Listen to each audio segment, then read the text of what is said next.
Hello beautiful people, this is all English with Caesar. Today we will deal with some basic words what we have been daily utilizing in our daily conversation. Jechoota hedduminaan guyyaadhaa gara guyyaatti, especially yeroo garaa garaa fayyadamnu ni ilaallaa jechuudha. Let's dive into it. Great. Obboleessaa fi obboleettii yeroo garaa garaa obboleessaa fi obboleettii mee qabdaa, obboleessa mee qabdaa, obboleettii mee qabdaa kanaaf kan kana fakkaatan ni jedhu. So afaan Ingiliffaatiin nama tokkootiin obboleessaa fi obboleettii meeqa qabdaa jennee afaan Ingiliffaatiin gaafachuu yoo barbaanne afaan Ingiliffaatiin maal jennaa? Siblings kan jedhu fayyadamuutiin how many siblings do you have? How many siblings do you have? jechuu dandeenya jechuudha. How many siblings do you have? jechuun obboleessaa fi obboleettii meeqa qabdaa jechuudha. As keessatti jechi bifa garaa garaatiin fayyadamuu dandeenyu siblings kan jedhudha jechuudha.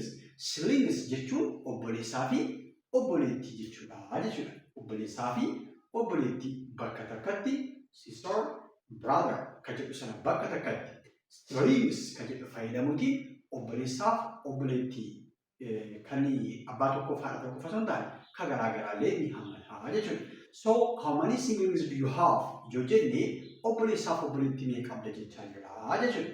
Great. Kan biraan in-laws kan jedhudha jechuudha. In-laws kana jechuun immoo amaatii isa jedhu jechuudha afaan Oromootiin. Isheen isaan amaatii kootii, inni amaatii kootii yookiin isaan amaatii kootii, inni obboleessa haadha manaa kootii, isheen obboleettii haadha manaa kootii, isheen obboleessa abbaa manaa kootii kanaaf kan kana fakkaatan.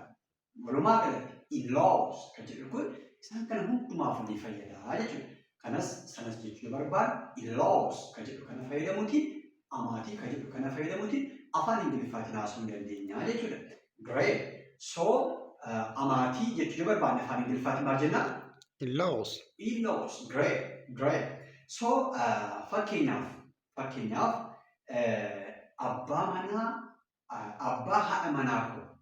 Inni abbaa haadha manaa kooti, inni abbaa haadha manaa kooti, isheen haadha manaa kooti. Kanaaf kan kana fakkaatan ni jenna. Fakkeenyaaf abbaa haadha manaa koo yookiis isaan abbaa haadha manaa kooti jechuu barbaanne abbaa haadha manaa koo sana jechuu barbaanne afaan Ingiliffaatiin in-laws kan jedhu sana fayyadamuutiin my father-in-laws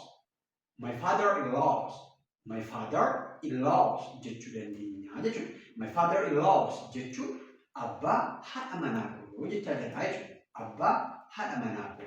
Akkuma kana immoo obboleessa haadha manaa koo jechuu yoo barbaanne immoo in-laws kan jedhu sana fayyadamuutiin abbaa kan jedhu my father kan jedhu sana gara my brother deebisuutiin my brother-in-laws jechuu ni dandeenya jechuudha.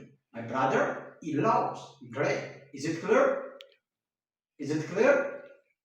Great. So obboleessa haadha manaa koo akkuma kana obboleettii haadha manaa koollee jechuu yoo barbaanne isheen obboleettii haadha manaa kootii, isheen obboleettii haadha manaa kootii akka kana jechuu yoo barbaanne my sister-in-laws